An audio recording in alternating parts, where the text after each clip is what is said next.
This episode is presented to you in the form of an audiobook. The end of the book of 1 Samuel left us in a moment of national sorrow. King Saul, who had been anointed as Israel's first king, died in battle on Mount Gilboa. Alongside him fell his sons, including Jonathan, the loyal friend of David.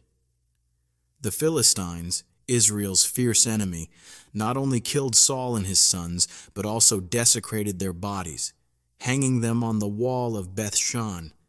It was the people of Jabesh Gilead who risked their lives to recover the bodies and bury them with honor. Meanwhile, David, who had been living in Ziklag after escaping Saul's pursuit, had just returned from defeating the Amalekites and was unaware of the tragedy that had struck Israel. Now we move into 2 Samuel, where David begins to step into the kingship God had long ago promised him.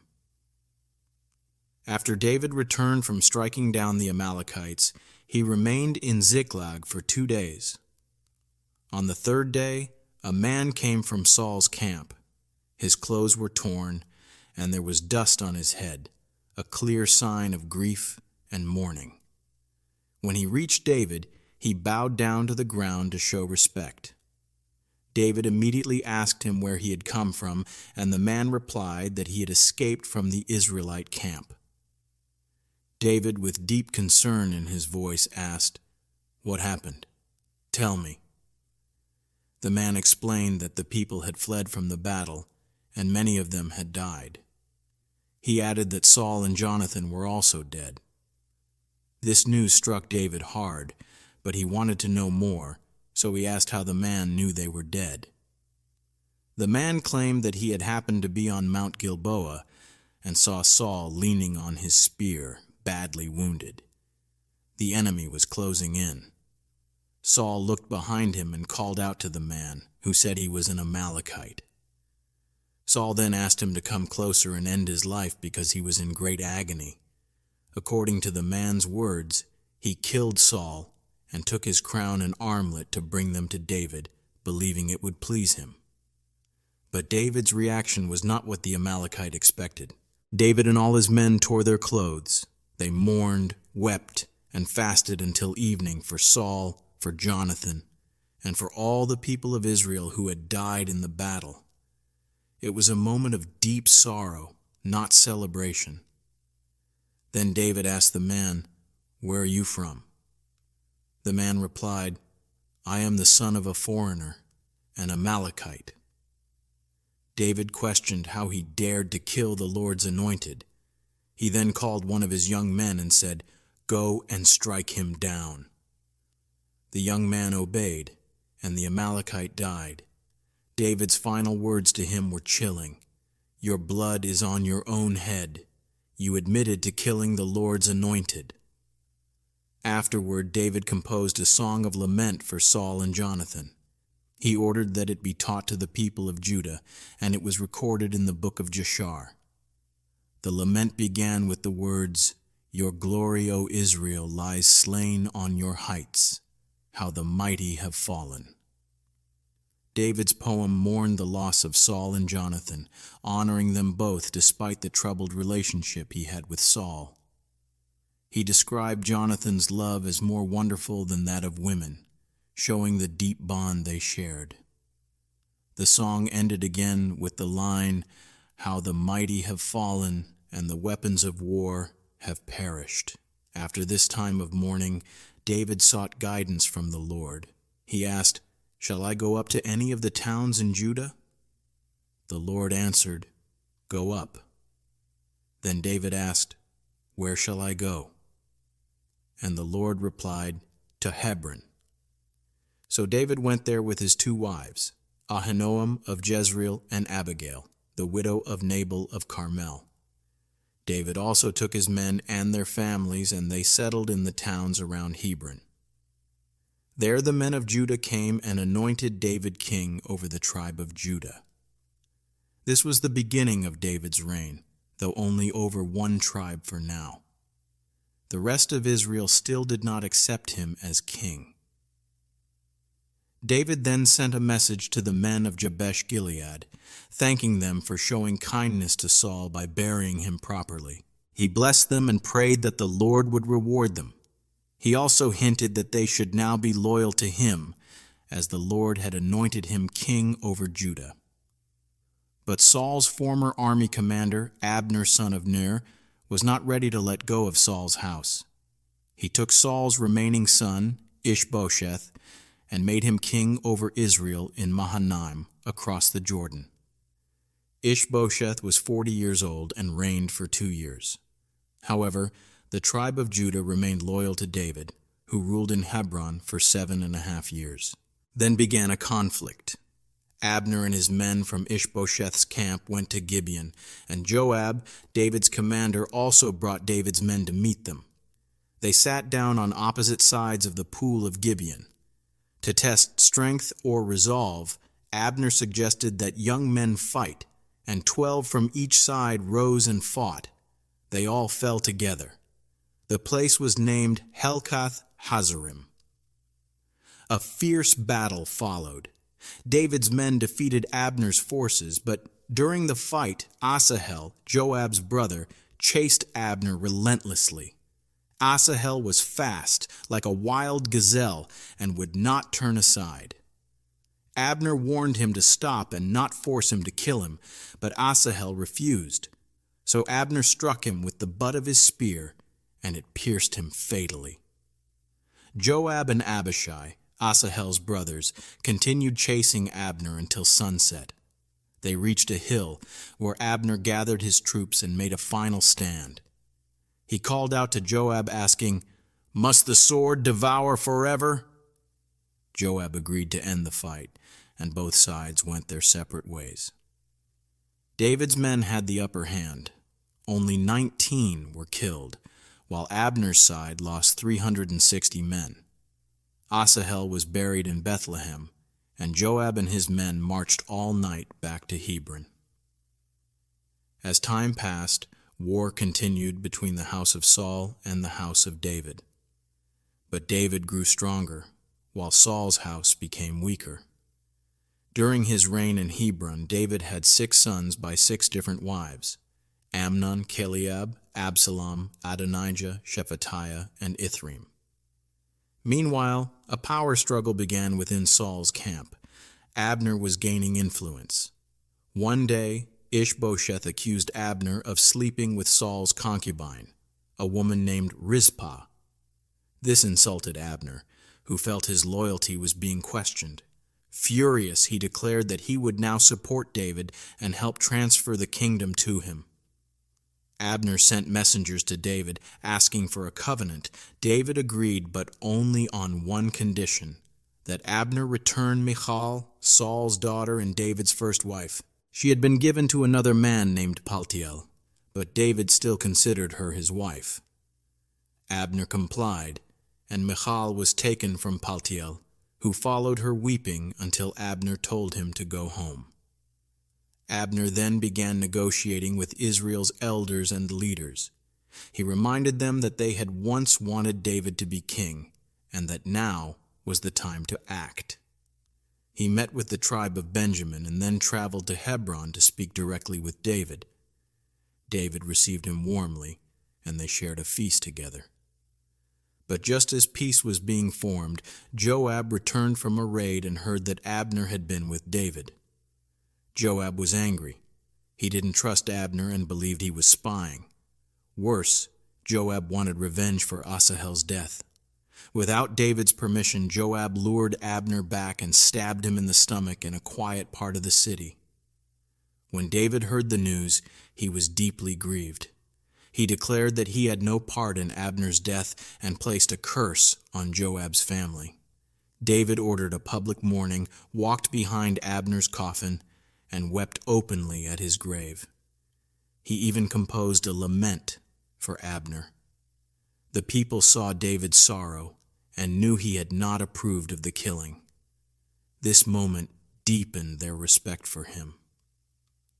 After the death of Abner, the political balance in Israel became dangerously unstable. Ishbosheth, the son of Saul who had been made king by Abner, lost heart. His spirit broke, and he no longer had the confidence of a leader. The entire northern kingdom felt this shift. The people of Israel could sense that the foundation of Saul's dynasty was collapsing. Without Abner to guide and protect Ishbosheth, the king appeared powerless, a man wearing a crown that was no longer respected. There were two brothers named Baanah and Rechab. They were sons of Rimmon the Beerothite, from the tribe of Benjamin, the same tribe as Saul. These two men were commanders in Ishbosheth's army. But instead of remaining loyal to the king they served, they saw an opportunity to elevate themselves. With Ishbosheth weak and David's power growing in Hebron, they decided to betray their king and offer his death as a stepping stone to gain David's favor. The passage also introduces us briefly to Mephibosheth, the son of Jonathan and grandson of Saul. When Saul and Jonathan had died in the battle of Mount Gilboa, Mephibosheth was only 5 years old. As news of their deaths reached his home, his nurse tried to flee with him to safety. But in the panic, she dropped him. The injury left Mephibosheth crippled in both feet. This brief moment tucked inside the narrative reminds us that while kingdoms are rising and falling, the vulnerable are still being affected. Children, the innocent, those forgotten in the chaos of war and politics. Back to the main story. One hot afternoon, while the day was quiet and King Ishbosheth was resting in his home, Baanah and Rechab made their move. It was midday, the time when people usually sought shade or rest.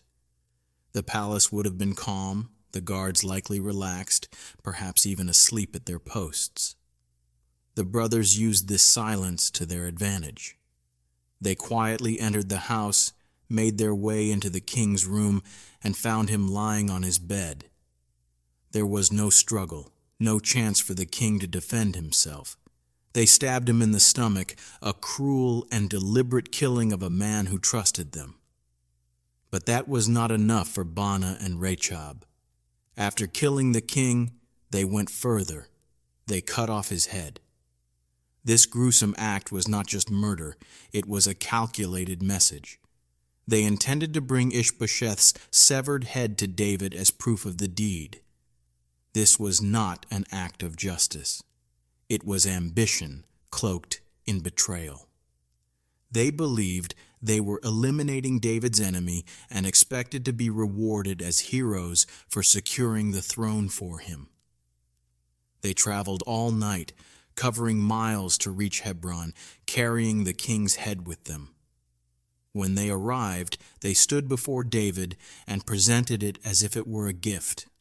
They said, "Here is the head of Ishbosheth, son of Saul, your enemy who tried to take your life. Today the Lord has avenged you against Saul and his offspring." They spoke with confidence, even pride. But they completely misunderstood the heart of David. David's face likely grew stern. He listened without interrupting, and then he reminded them of a truth they had ignored. David spoke about the Amalekite who once came to him claiming to have killed Saul. That man had also thought David would be pleased, but David had judged him guilty for daring to lift his hand against the Lord's anointed. He had executed him not as a reward, but as justice. And now Baanah and Rechab stood before him thinking they had done a good deed, when in fact they had murdered an innocent man in his own home, in his bed, while he was defenseless. David saw their act not as bravery, but as cowardice and wickedness. He said to them, "How much more, when wicked men have killed an innocent man in his own house on his own bed, should I not now demand his blood from your hand and rid the earth of you?" There was no more to say. David had spoken. He gave the command, and his men struck them down. Their deaths were swift, but David also wanted to make a public statement. He did not want anyone to think that the kingdom of David would be built on betrayal and bloodshed. So he ordered that their hands and feet be cut off, those same hands that had carried out the murder, and those feet that had run all night to deliver it. Their mutilated bodies were hung beside the pool in Hebron, a place where people gathered daily so that all could see and understand that David did not approve of such acts. As for Ishbosheth's head, David did not treat it as a trophy. He showed respect even in death to the son of Saul. He ordered that the head be buried in the tomb of Abner at Hebron. That was a sacred act. David honored even his former enemies in death, showing the kind of king he intended to be. Not a man who ruled through vengeance and fear, but one who followed righteousness and justice, even when it cost him alliances or victories. This chapter closes not with celebration, but with a sober tone. The way David responded showed the people of Judah, and eventually all of Israel, that he would not rise to power by accepting treachery. He would become king, yes, but not by blood-stained shortcuts. He would wait on the Lord, even when others tried to force the crown into his hands. After the death of Ishbosheth, all the tribes of Israel finally turned their eyes toward David. They came to him in Hebron, not just as representatives of politics or power, but as fellow Israelites. They said to him, "We are your own flesh and blood." They remembered how, even during Saul's reign, David had led their military campaigns. And more importantly, they knew the Lord had spoken, saying, "You will shepherd my people Israel, and you will become their ruler." So the elders of Israel gathered before David at Hebron. David made a covenant with them before the Lord, confirming his commitment to lead them faithfully. In response, they anointed him king over all Israel. He was 30 years old when he became king and reigned for 40 years in total, 7.5 in Hebron over Judah, and 33 more from Jerusalem over all of Israel and Judah. David knew that he could not rule a divided kingdom from Hebron, so he looked to Jerusalem. At that time, the Jebusites still controlled the city. They mocked David when he approached, saying, "You will not get in here. Even the blind and the lame can ward you off." They thought they were untouchable. But David captured the stronghold of Zion. It became known as the City of David. David told his men, "Anyone who climbs up through the water shaft to attack the Jebusites will be commander." This challenge was met, and the stronghold was taken. David made his home in the fortress and expanded the city, building from the terraces inward. With each passing day, David grew stronger, and the Lord God Almighty was with him. Soon a neighboring king took notice.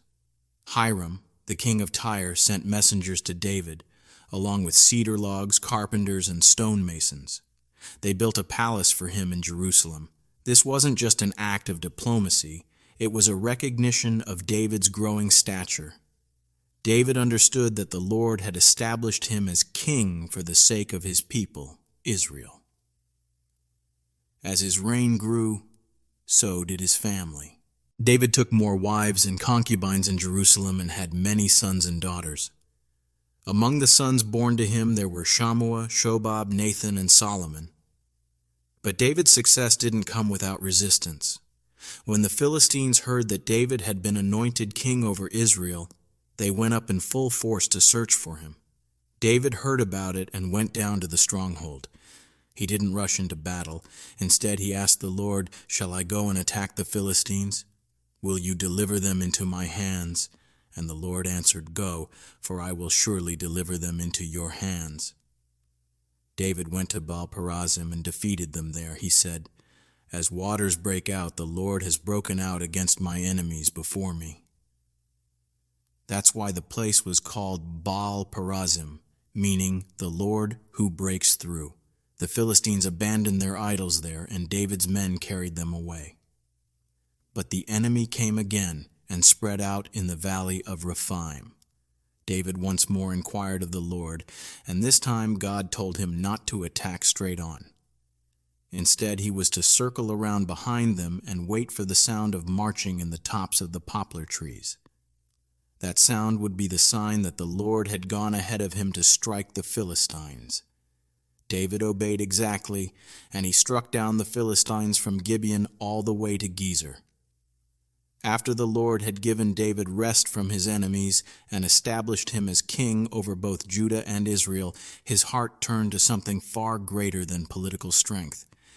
He desired the presence of God to be central in the life of the nation. For years, the Ark of the Covenant had remained out of sight, tucked away in the house of Abinadab in Kiriath Jearim, forgotten by many but never forgotten by David. The Ark wasn't just a sacred object, it was the symbol of God's covenant, his throne among the people, a visible sign that God was in their midst. So David took action. He gathered 30,000 of the best men in all of Israel, soldiers, leaders, and elders. This wasn't just a mission, it was a holy procession. They traveled to Bala of Judah, where the ark had been resting for decades. The goal was clear, to bring the ark of God to Jerusalem, the city that had become David's political capital, and now he wanted it to become the spiritual center as well. They placed the ark of God on a new cart. It was a grand gesture, meant to show respect, but already the method was flawed. God had commanded in the law that the ark be carried only by Levites, on poles through rings attached to its sides. But in their enthusiasm, the people followed convenience over obedience. Uzzah and Ahio, sons of Abinadab, were chosen to guide the cart. They had grown up around the ark. It must have seemed natural for them to take charge. As the cart moved forward, Ahio walked ahead, and Uzzah walked beside the ark. David and all the people of Israel danced with all their might before the Lord. They were singing, playing harps, lyres, tambourines, castanets, and cymbals. It was a parade of praise, joyful, loud, and full of celebration. Their hearts were sincere, but something deeper was being overlooked: reverence for God's exact instructions. When they came to the threshing floor of Nacon, something unexpected happened. The oxen stumbled and the cart tilted. The ark began to shift. In that split second, Uzzah reached out his hand to steady it. It might have seemed like a noble gesture, even an instinctive one, but in doing so, he touched what no man was ever meant to touch. The holiness of God was not to be managed by human hands. And in that moment, the Lord's anger burned. He struck Uzzah down on the spot. Uzzah died beside the ark. The music stopped. Joy turned into horror. The people froze. David, standing at the front of this massive procession, watched as Uzzah lay dead. What was supposed to be a triumphant moment became a sobering lesson. David became angry, not only at what happened, but also at the terrifying mystery of it. He named the place Perez Uzzah, meaning the outbreak against Uzzah, and the name stuck. But more than anger, David was now afraid. He asked, "How can the ark of the Lord ever come to me?" He realized something crucial that day, that good intentions were not enough. God had given clear instructions, and those instructions were not to be reshaped by emotion or convenience. The ark was sacred, and the holiness of God was not something to be handled lightly. So David paused the entire mission. Instead of bringing the ark into Jerusalem, he diverted it to the house of a man named Obed-Edom the Gittite. It stayed there for 3 months. Most might have feared it, but something remarkable happened. God blessed Obed-Edom and his entire household. Word got back to David that the presence of the ark was not something to be feared if handled with reverence. God's presence was holy, yes, but it was also good, faithful, and full of favor when received properly. Encouraged by this news, David prepared to bring the ark to Jerusalem again. But this time, everything was different. He learned from the past. He ordered the Levites to carry the ark, just as the law required. As they moved forward every 6 steps, David stopped and offered a sacrifice, a bull and a fattened calf. It wasn't just about getting the ark into the city. It was about honoring God every step of the way. David wore a linen ephod, not a royal robe, but a simple garment worn by priests. He danced before the Lord with all his might, not to impress anyone, but to express pure, childlike worship. The people shouted, trumpets blared, the entire procession was alive with holy celebration. As the ark entered the city of David, the people rejoiced. It was placed inside a special tent David had prepared. Burnt offerings and fellowship offerings were presented to the Lord. Then David blessed the people in the name of the Lord Almighty. He gave every man and woman in the crowd a loaf of bread, a cake of dates, and a cake of raisins, a king sharing joy with his people, turning this day into a national celebration. But not everyone was pleased. Michal, Saul's daughter and David's wife, watched the scene unfold from a window. She saw David dancing, leaping, and celebrating before the Lord in what she considered an undignified way. Her heart hardened. She despised him. When David returned to bless his household, she came out with sarcasm in her voice. "How the king of Israel has distinguished himself today," she sneered, "going around half naked in full view of the servant girls." David didn't flinch. He answered her with calm boldness. "It was before the Lord, who chose me rather than your father or anyone from his house. I will celebrate before the Lord. I will become even more undignified than this, and I will be humiliated in my own eyes if that's what it takes." What Michal saw as shameful, David saw as true worship, because it was not for the people. It was for God alone. The chapter ends with a quiet but telling statement. Michal had no children to the day of her death. It was more than just a physical detail.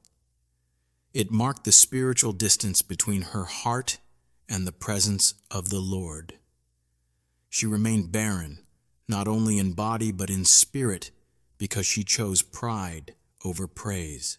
By this point in David's reign, he had conquered many enemies, expanded Israel's territory, and established his name throughout the land. Yet in the quiet moments of peace, David remembered something more personal: his deep friendship with Jonathan, the son of Saul.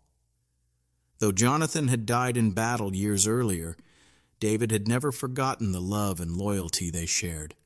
That friendship had been sacred to him.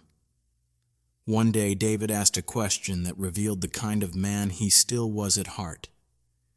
"Is there anyone still left of the house of Saul to whom I can show kindness for Jonathan's sake?" A servant named Ziba, who had served Saul's household, was summoned. David asked him directly, "Is there no one still alive from the house of Saul to whom I can show God's kindness?" Ziba answered, "There is still a son of Jonathan. He is lame in both feet." This man was Mephibosheth, the same boy who had been dropped by his nurse when fleeing after Saul's death, a tragic injury that had defined his adult life.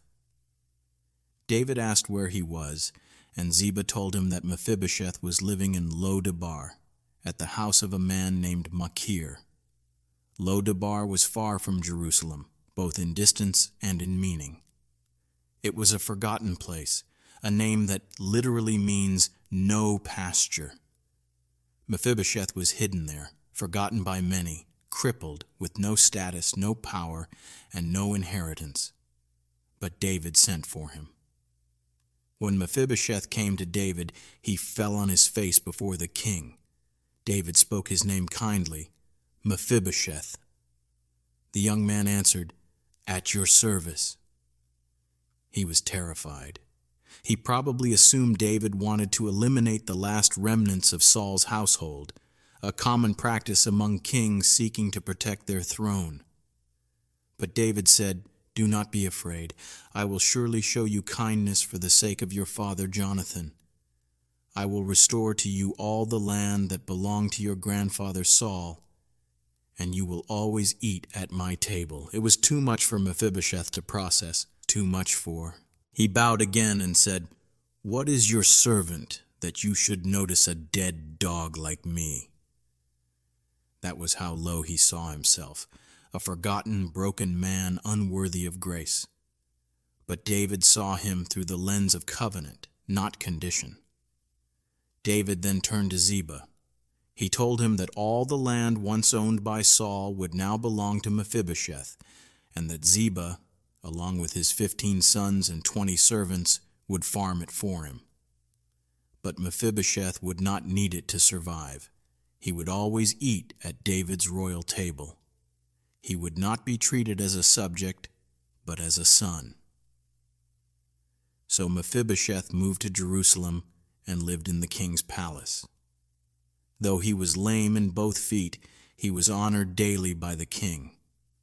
In a world where power often crushed the weak, David lifted the forgotten and brought them near. Sometime after showing kindness to Mephibosheth, David sought to extend kindness beyond Israel's borders. Nahash, the king of the Ammonites, had died. This king had once shown David kindness, perhaps during his exile. So David sent envoys to express sympathy to Hanun, Nahash's son, who was now king. But Hanun's advisors poisoned his mind. They said, "Do you think David is really honoring your father by sending these men? Don't you see they're here to spy, to overthrow and scout the city?" Instead of receiving the envoys with honor, Hanun humiliated them. He shaved off half of each man's beard and cut off their garments at the waist, exposing their lower bodies. Then he sent them away in disgrace. When David heard what had happened, he told the men to stay in Jericho until their beards grew back. He understood the depth of the insult. This wasn't just about the men, it was an attack on Israel's dignity. Meanwhile, the Ammonites realized they had deeply offended David and feared retaliation. To protect themselves, they hired 20,000 Aramean soldiers from across the region, including from Beth Rehob and Zobah. They also brought in troops from Makkah and Tob. It was a massive coalition, and they prepared for war. When David heard of it, he sent Joab with the full army of mighty warriors. The Ammonites came out and stood at the entrance to their city, while the hired Arameans were positioned separately on the open fields. Israel was surrounded. Joab found himself caught between two armies, one in front and one behind. So Joab made a strategic decision. He chose the best men to face the Arameans, while he put the rest under the command of his brother Abishai to confront the Ammonites. Joab encouraged his brother with courage rooted in faith. "Be strong, and let us fight bravely for our people and the cities of our God. The Lord will do what is good in his sight." The battle began. Joab's forces advanced against the Arameans, and they fled before him. When the Ammonites saw their hired allies running, they retreated back into their city. Israel had won. Joab returned to Jerusalem, but the war was not over. The Arameans regrouped. They crossed the Euphrates and were reinforced by Hadadezer. David himself led the army this time. They fought at Helam, and the Arameans were completely defeated. Their commander, Shobach, was killed. Israel's power was now undeniable. After this crushing loss, all the Aramean kings who were allied with Hadadezer made peace with Israel. They feared David too much to ever help the Ammonites again. The next chapter in David's life is perhaps the darkest. It begins with a simple detail that sets the stage for tragedy. In the spring, at the time when kings go off to war, David sent Joab out with the army. But David remained in Jerusalem. That decision to stay behind while others fought opened the door to temptation. One evening, David got up from his bed and walked around on the roof of his palace.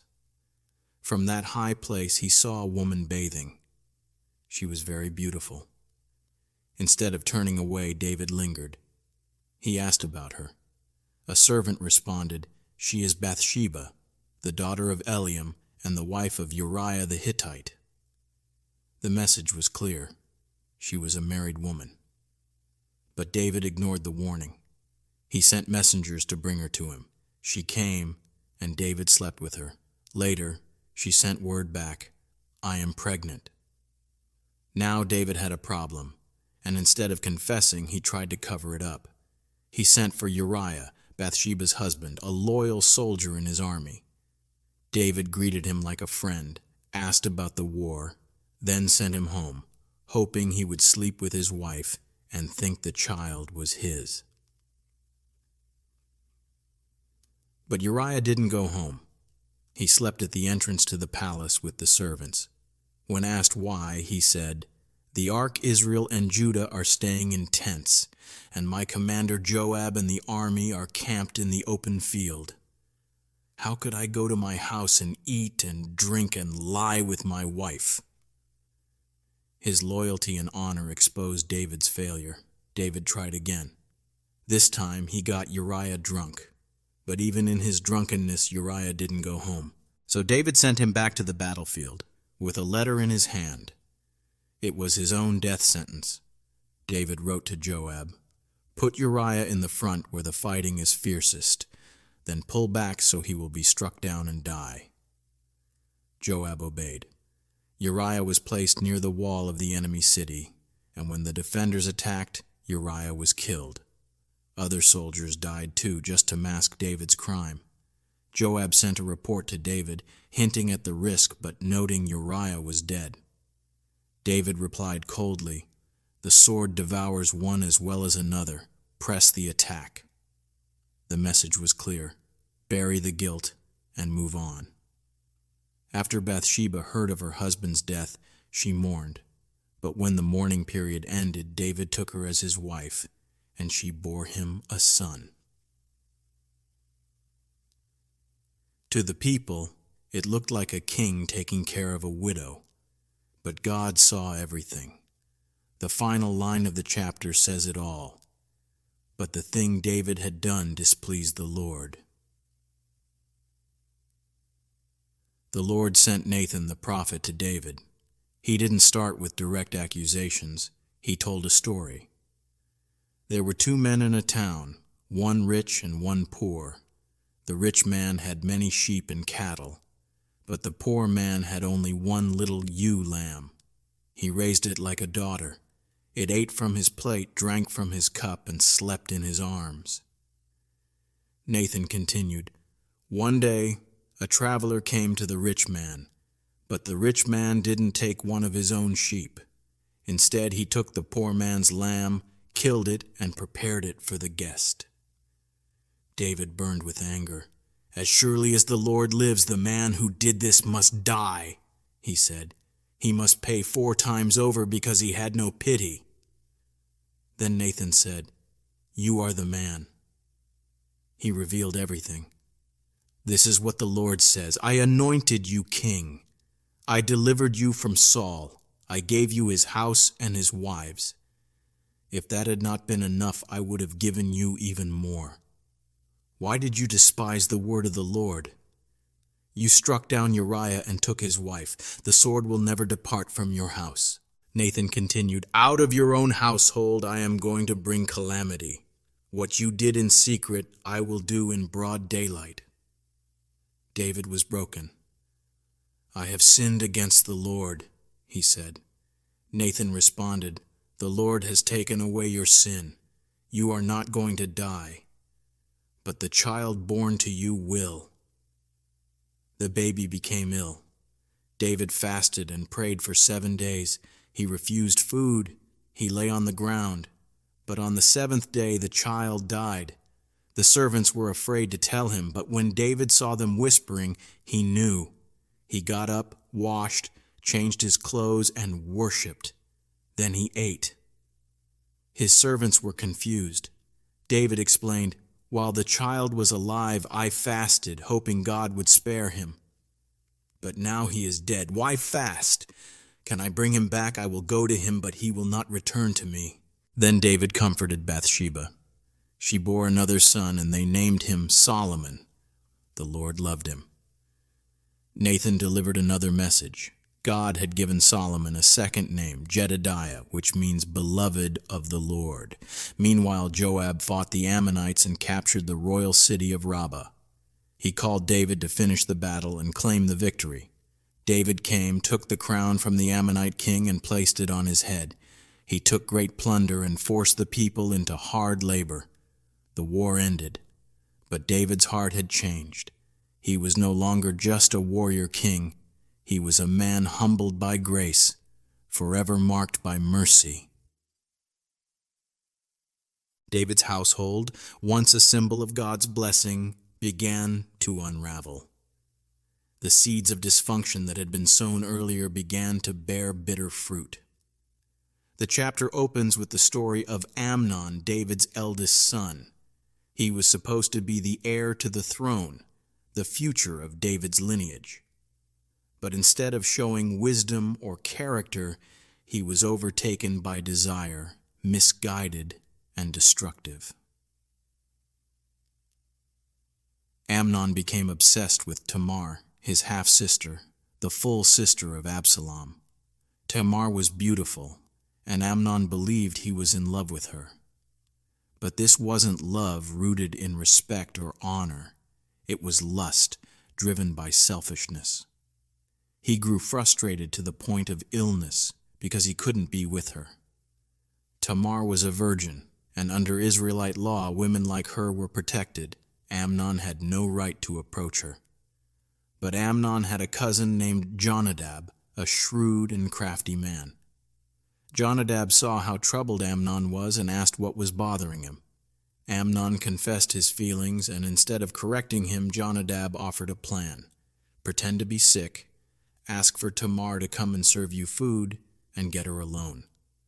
It was a scheme born of manipulation, and Amnon followed it. So Amnon lay in bed, pretending to be ill. When David came to visit, Amnon requested that Tamar come and make food for him in his sight. David, unaware of the trap, sent her. Tamar came in innocence, kneading dough, cooking it, and serving it to Amnon. But when she brought it close, he sent everyone else out of the room. Then he grabbed her and said, "Come to bed with me, my sister." Tamar resisted with every ounce of strength and reason. "No, my brother," she cried. "Don't force me. Such a thing should not be done in Israel. Don't do this wicked thing. Where could I take my shame? And you would be like one of the wicked fools in Israel. Please speak to the king. He may not withhold me from you." But Amnon refused to listen. Overpowered by lust, he raped her. And just as quickly as he had desired her, his feelings turned to hatred. The Bible says the hatred he felt afterward was greater than the love he claimed before. He ordered her to get out. Tamar, devastated, pleaded with him again. "Sending me away now is worse than what you have already done." But he wouldn't hear it. He called his servant and had her thrown out. Then he locked the door behind her. Tamar tore the special robe she wore, the clothing of virgin daughters of the king, and put ashes on her head. She placed her hand on her head and went away, weeping aloud. She fled to the house of her brother Absalom. Absalom saw what had happened and said, "Has Amnon been with you? Be quiet for now, my sister. He is your brother. Don't take this to heart." But Tamar remained desolate in Absalom's house. When King David heard what happened, he was furious, but he did nothing. That silence would cost him dearly. He failed to confront his son, and justice was left undone. Absalom, however, said nothing to Amnon, good or bad, but inside he was burning. 2 years passed, and the hatred only grew. Finally, Absalom devised a plan. He invited all the king's sons to a sheep-shearing celebration, a kind of festival in Baal Hazor. He asked David to attend, but David declined, saying it would be too much trouble. So Absalom asked if Amnon could come. David questioned it, but eventually allowed it. At the feast, Absalom instructed his men, "When Amnon's heart is merry with wine, and I give you the signal, strike him down. Don't be afraid, I take responsibility." The plan was executed. Amnon was murdered just as Absalom had intended. The other sons fled in panic. Word reached David, and at first the news said all his sons were dead. David tore his clothes and lay on the ground. But Jonadab, ever cunning, reassured him that only Amnon was dead. Absalom had planned it since the day Tamar was violated. Absalom fled to Geshur, where his grandfather Talmai was king. He stayed there 3 years. During that time, David mourned for his son every day. First for Amnon, then for Absalom. Though his heart longed to be reconciled, he did nothing. Joab, David's military commander and loyal advisor, saw how the king's heart longed for Absalom. David missed his son, but his pride and pain held him back from making peace. Joab decided to intervene with a clever plan. He sent for a wise woman from Tekoa and told her to act like a mourner. Wear mourning clothes, don't anoint yourself, and come before the king with a story. She did exactly that. She came to the king, bowed low, and cried out for help. David asked what troubled her. She told a tale of sorrow. "I had 2 sons.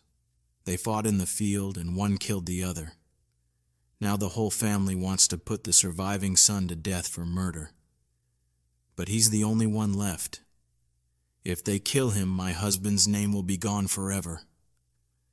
David, moved by compassion, promised to protect her son. Then the woman pressed him further.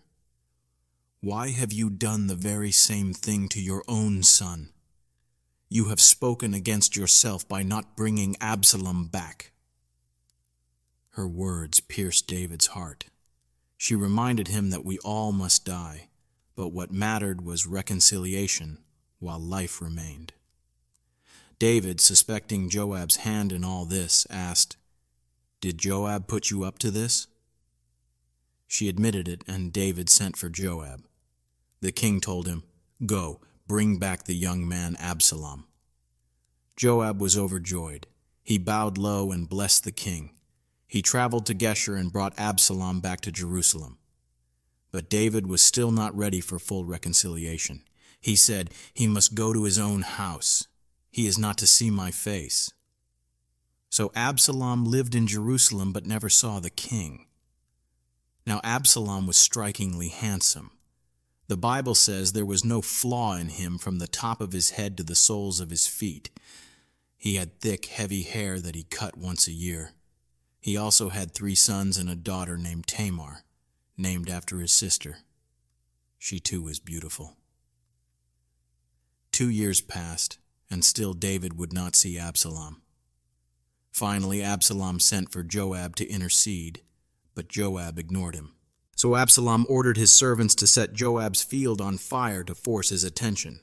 Joab came furious, but Absalom said, "Why did you bring me back if I can't see the king? Let me see his face. If I'm guilty, then let him kill me." Joab went to the king, and finally David agreed. He summoned Absalom, who came and bowed before him. David kissed his son, a symbolic act of restoration. But the silence of the past still lingered between them. Though Absalom was back in the city, his heart had not softened. He had waited years, first in Geshur, then in Jerusalem, watching and planning. He wanted more than reconciliation. He wanted the throne. Absalom began to prepare. He acquired chariots, horses, and 50 men to run ahead of him. He would rise early and stand by the road leading to the city gate, the place where legal matters were heard. When anyone came with a case, Absalom would greet them warmly, asking where they were from. When they answered, he would say, "Your claims are valid, but there's no one to hear you from the king." Then he would add, "If only I were appointed judge, everyone would get justice." He flattered, listened, and manipulated. And when people bowed before him, he would reach out and lift them up, kissing them like a brother. He stole the hearts of the people of Israel. After 4 years of sowing discontent, Absalom asked David for permission to visit Hebron. He said it was to fulfill a vow to God. David, unsuspecting, gave his blessing. But Absalom had a plan. He sent secret messengers throughout Israel saying, "When you hear the trumpet, say, 'Absalom is king in Hebron.'" 200 men from Jerusalem went with him, unaware of the plot. Absalom also invited Ahithophel, David's trusted advisor, to join him.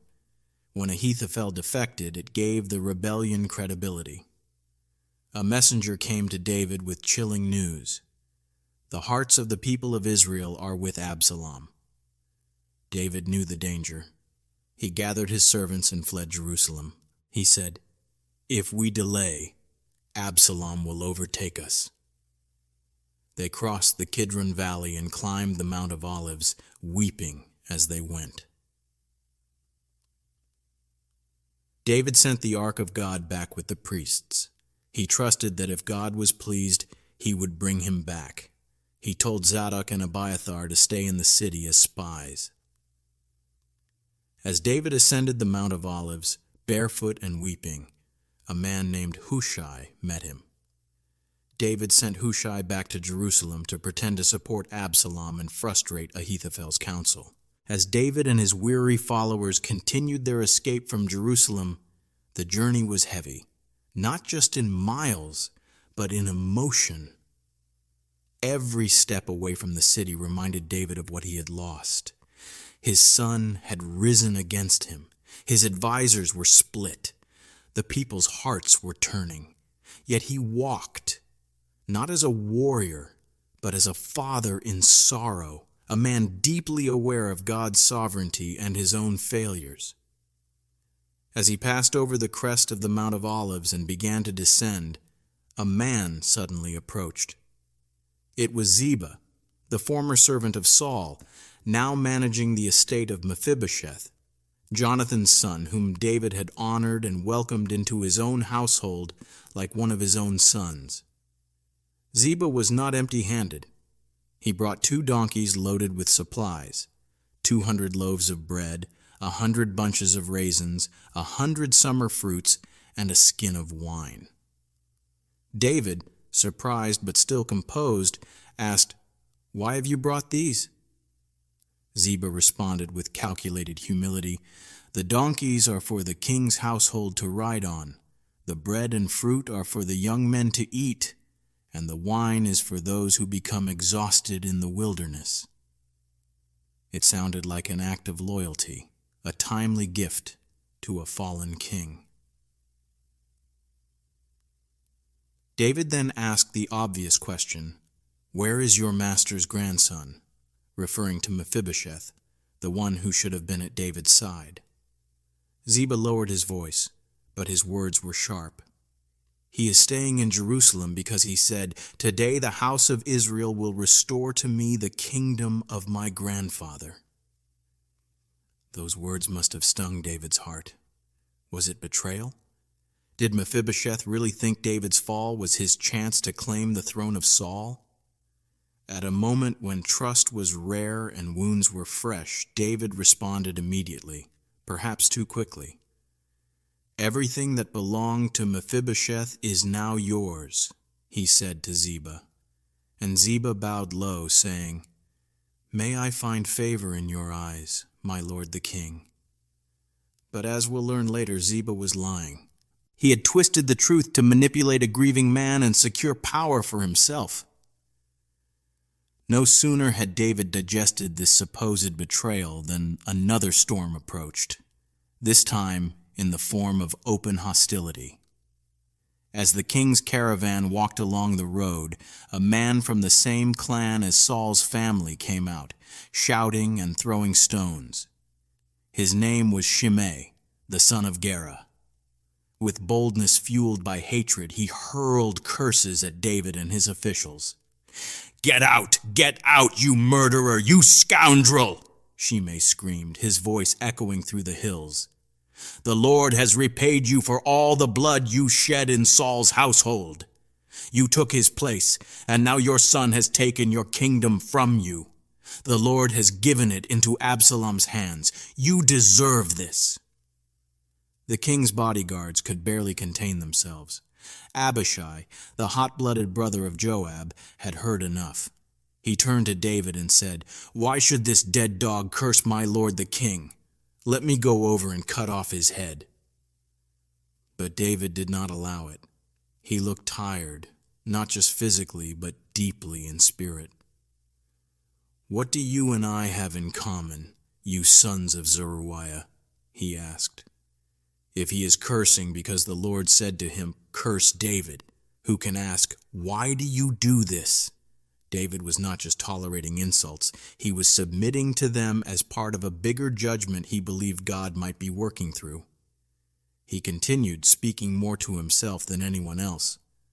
"My own son, my own flesh and blood is trying to kill me. How much more this Benjamite? Leave him alone, let him curse, for the Lord has told him to." Then David voiced a trembling hope. "It may be that the Lord will see my misery and repay me with good for the cursing I am receiving today."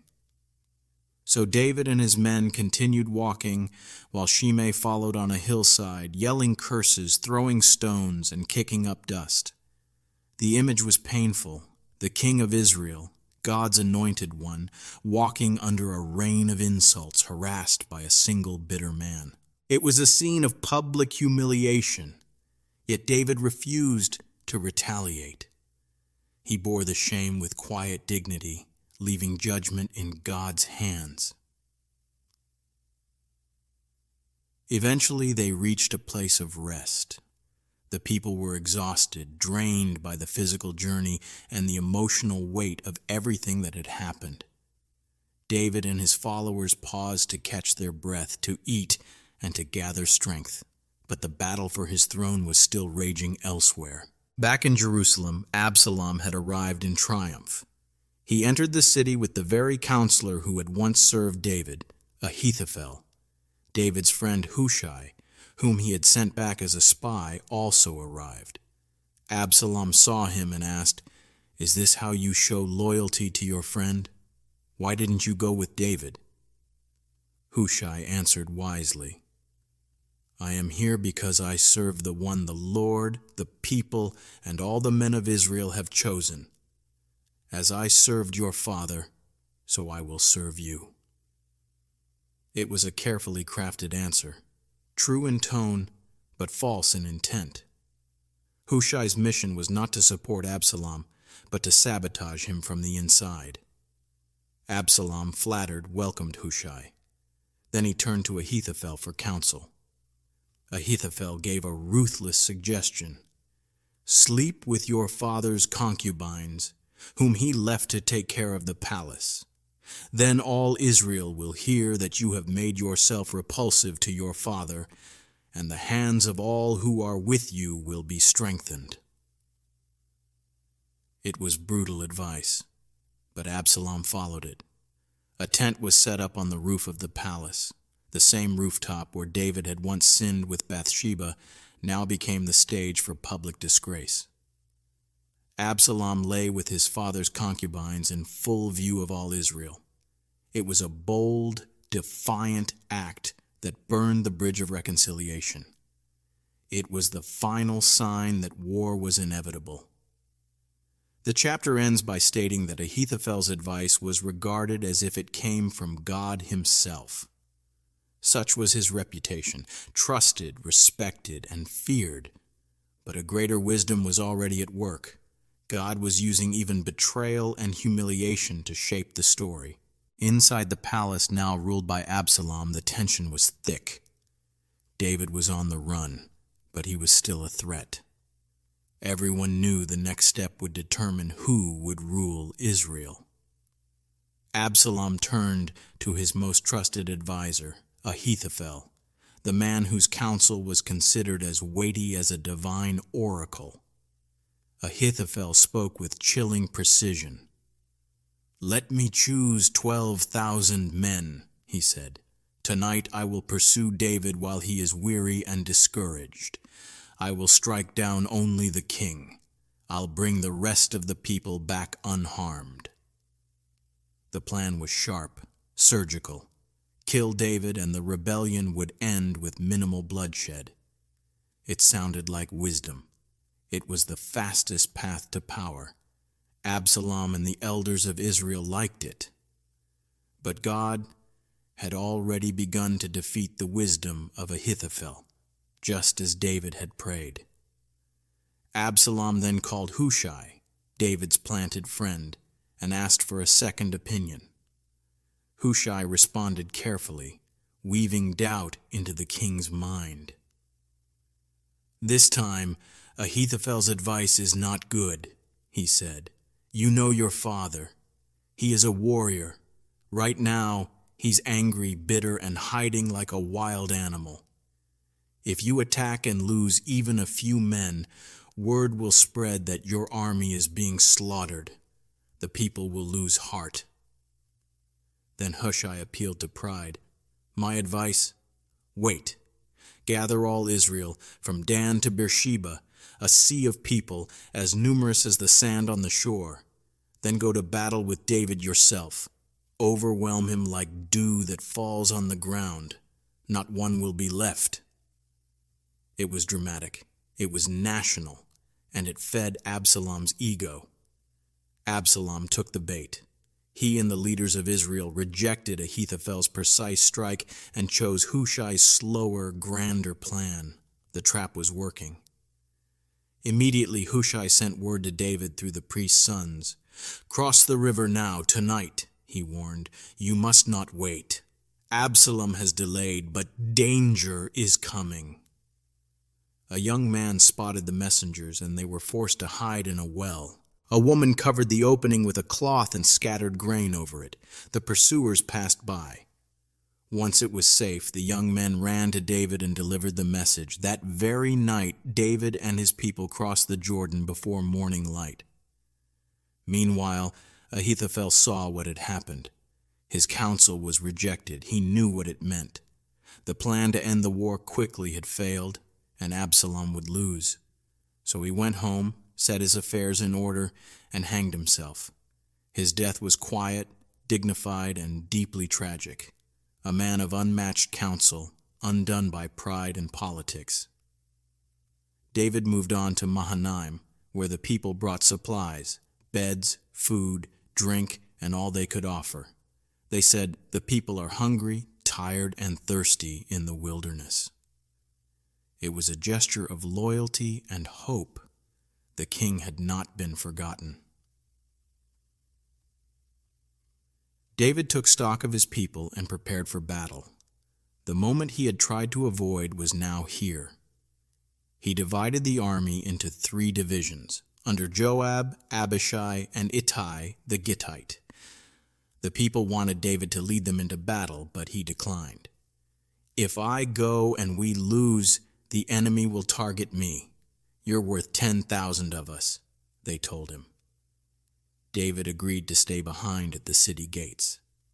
But before the army left, he made a strange, deeply personal request. "Be gentle with the young man Absalom for my sake," he said to his commanders.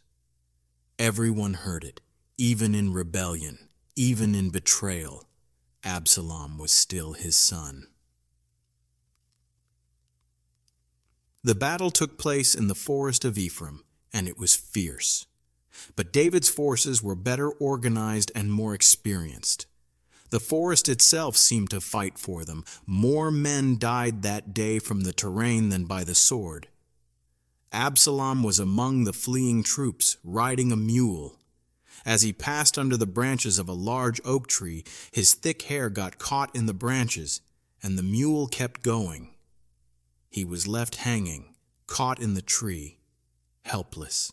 One of David's men saw it and told Joab, who was furious that the man hadn't killed him. The man replied, "Even for 1,000 pieces of silver, I wouldn't touch the king's son. We all heard what David said." But Joab was not a man who hesitated. He grabbed 3 javelins and thrust them into Absalom's heart. 10 armor-bearers finished him off. Joab blew the trumpet, signaling the end of the battle. Absalom's body was taken and thrown into a pit in the forest, covered with stones. He died far from the palace, buried in dishonor. During his life, he had built a monument for himself, thinking he'd be remembered for greatness. But his legacy was now shattered. Joab sent a Cushite runner to deliver the news. Ahimaaz, son of the priest, also wanted to run. Joab allowed it, and Ahimaaz outran the Cushite. When he arrived, David was sitting between the gates, watching for news. "Is the young man Absalom safe?" he asked immediately. Ahimaaz dodged the question. "There was confusion. I didn't see clearly." Then the Cushite arrived. "May all your enemies be like that young man," he said. David knew. His face collapsed. He climbed to his chamber above the gate, weeping. "Oh, my son Absalom, my son Absalom. If only I had died instead of you.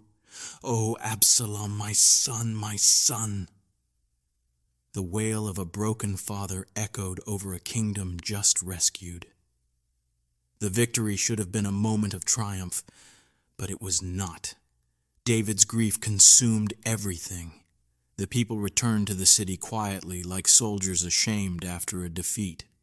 Word spread, "The king is mourning Absalom." Instead of joy, there was silence. Instead of dancing, there were tears. Joab, practical as ever, confronted David. "You have humiliated your men. They risked their lives for you, but today you act like they're your enemies. If Absalom were alive and all of us dead, you'd be pleased.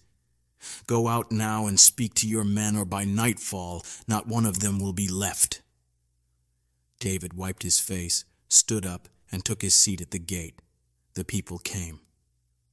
But Israel was still divided. Many were confused. David had fled, Absalom was dead, and leadership was unclear. The elders debated. The king saved us from the Philistines, but fled from Absalom, yet he survived. Shouldn't we bring him back? David sent a message to the priests, asking Judah, his own tribe, why they were the last to welcome him. He promised to appoint Amasa, Absalom's former commander, as head of the army in Joab's place, a political move to unify the people. So the men of Judah came to bring the king back across the Jordan. As David approached, Shimei, the man who had cursed him, hurried to meet him, begging for mercy. He fell at David's feet. "Do not hold my past sin against me." Abishai wanted to kill him, but David said, "Shall anyone be put to death today? Do I not know that I am king over Israel?" Shimei was spared. Then came Mephibosheth. His clothes were dirty, his beard untrimmed. He had not cared for himself since David fled. David asked, "Why didn't you come with me?" Mephibosheth explained that Ziba had betrayed him, left him behind, and lied. David, perhaps still unsure, divided the land between the two. Mephibosheth responded, "Let him take it all. I am just glad my lord the king has returned safely." Barzillai the Gileadite also came. He was 80 years old and had provided for David during exile. David invited him to Jerusalem, but Barzillai declined, content to die at home. He sent his servant Kimham in his place, and David blessed him. The king crossed the Jordan, and Judah escorted him. But soon the men of Israel protested. Why were we not included? A new rivalry emerged. Judah claimed the king as their own. Israel argued they had 10 tribes and more claim. A bitter spirit of division was already rising. Before peace could be restored, a new threat emerged. A man named Sheba, a troublemaker from the tribe of Benjamin, blew a trumpet and cried, "We have no share in David! Every man to his tent, Israel!" The rebellion quickly gathered momentum, especially among the northern tribes. Only Judah stayed loyal, escorting David back to Jerusalem. When David returned to his house, he took the 10 concubines who had been publicly disgraced by Absalom and placed them in seclusion. They were cared for, but he never slept with them again. Their lives were marked by sorrow and silence. Then David turned to military matters. He told Amasa to assemble the army within 3 days to pursue Sheba.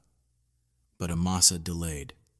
David, worried, turned to Abishai and Joab.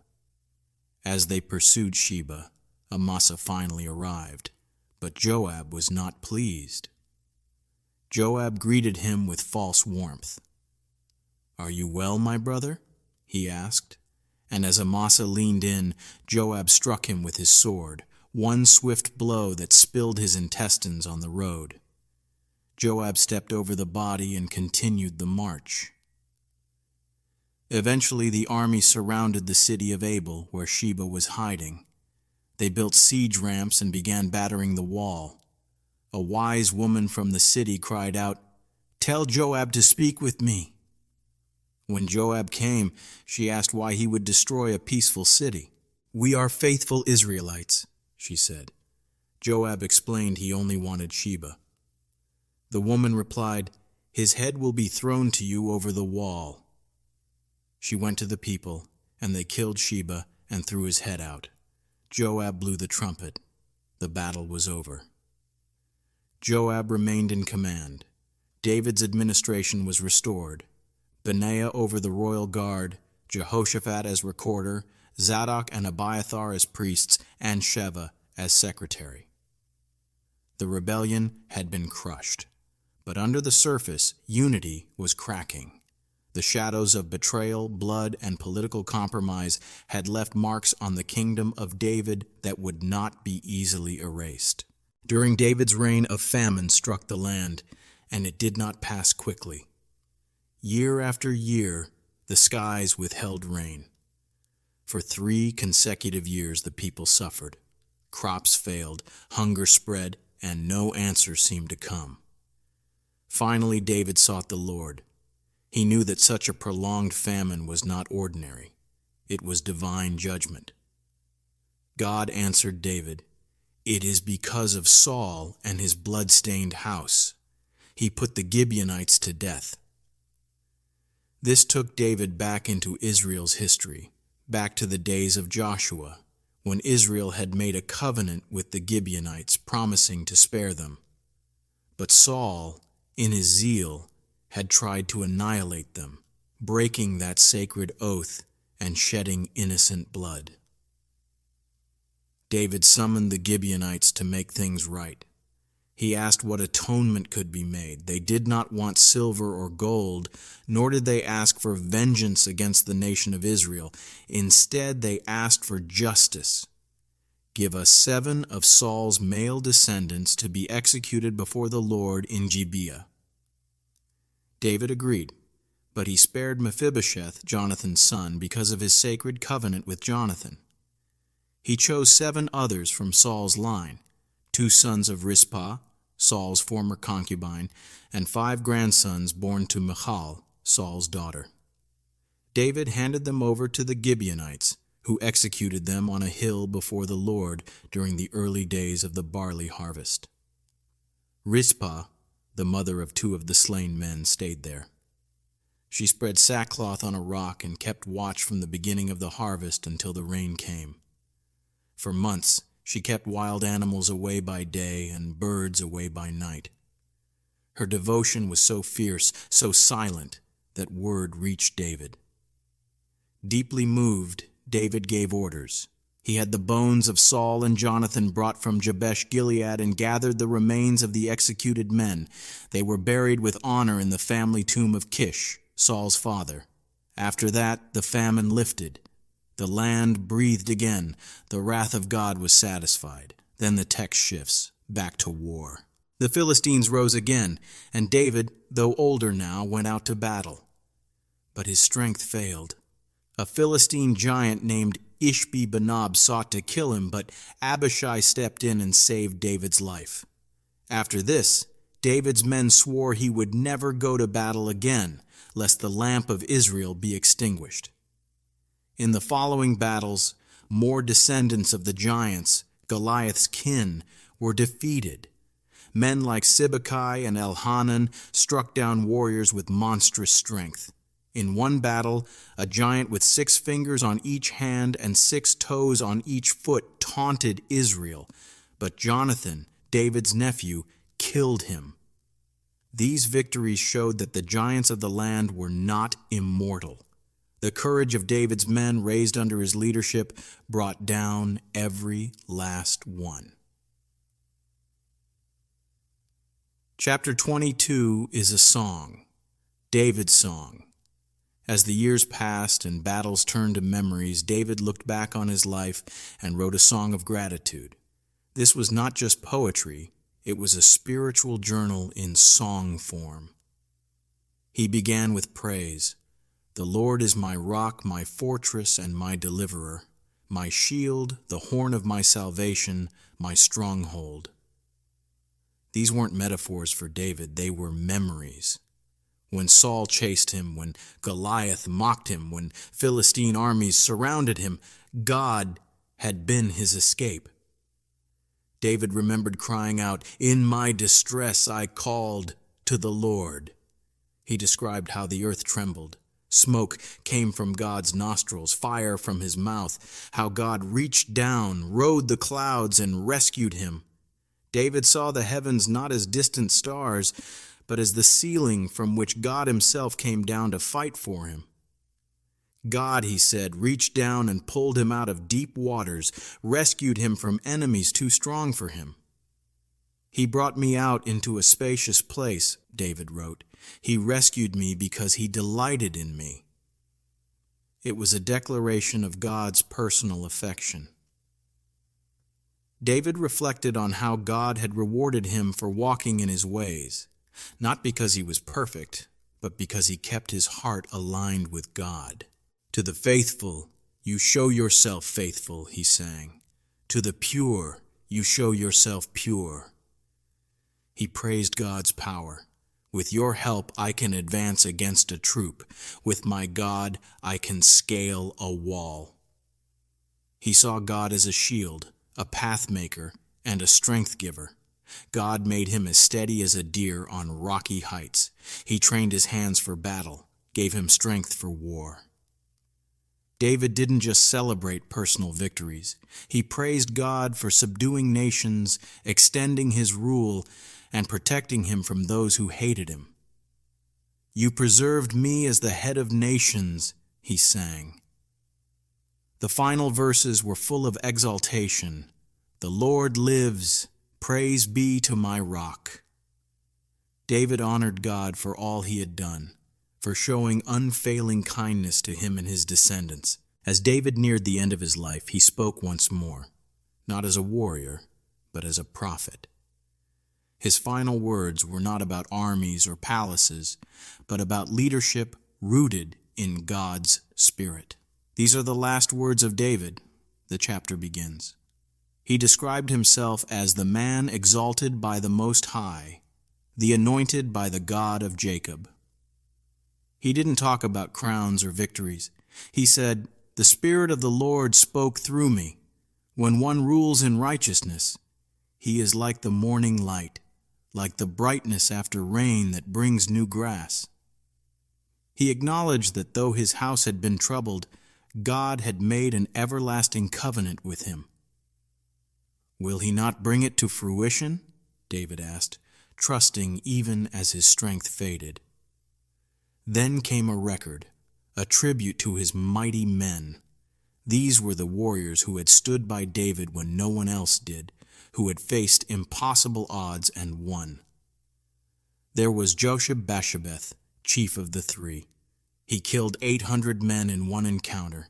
Then Eleazar, who stood his ground while others fled, striking down Philistines until his hand froze to his sword.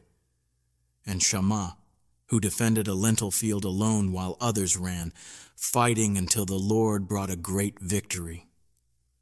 There was the story of the time David longed for water from Bethlehem's well. 3 of his men broke through enemy lines just to fetch it for him. But when they returned, David refused to drink it. "Far be it from me, Lord, to do this. Is it not the blood of men who risked their lives?" He poured it out to God. Others followed, Abishai, Benaiah, and dozens more. These men faced lions, giants, ambushes, and entire enemy armies. But their stories weren't just military records. They were testimonies of loyalty, bravery, and the kind of men David inspired and led. David's final test came not through war or rebellion, but through pride. At some point, he decided to take a census of Israel and Judah. He wanted to know the number of fighting men under his rule. It seemed harmless, but it was a subtle act of self-glorification. David was beginning to measure strength by numbers, not by God. Joab tried to stop him. "May the Lord multiply the people 100 times over," he said. "But why does my lord the king want to do this?" But David insisted. So Joab and the army went through the land, counting. It took over 9 months. When the numbers came back, 800,000 in Israel, 500,000 in Judah, David was immediately struck with guilt. "I have sinned greatly," he said. "Take away the guilt of your servant." The next morning, God sent the prophet Gad with 3 options: 3 years of famine, 3 months of fleeing from enemies, or 3 days of plague. David didn't choose directly. He simply said, "Let us fall into the hands of the Lord, for his mercy is great." So the Lord sent a plague. 70,000 men died. As the angel reached Jerusalem, God relented. "Enough," he cried. "Withdraw your hand." The angel of the Lord stopped at the threshing floor of Araunah. David saw the angel and fell to the ground, crying, "I am the one who sinned. These people are innocent. Let your hand fall on me and my family." Gad told David to build an altar at that very place. David went to Araunah, who offered the land and oxen for free. But David replied, "No, I will not offer to the Lord that which costs me nothing." He paid the full price. There, on that threshing floor, David built an altar and offered burnt offerings and peace offerings. The Lord answered by sending fire from heaven. The plague was stopped.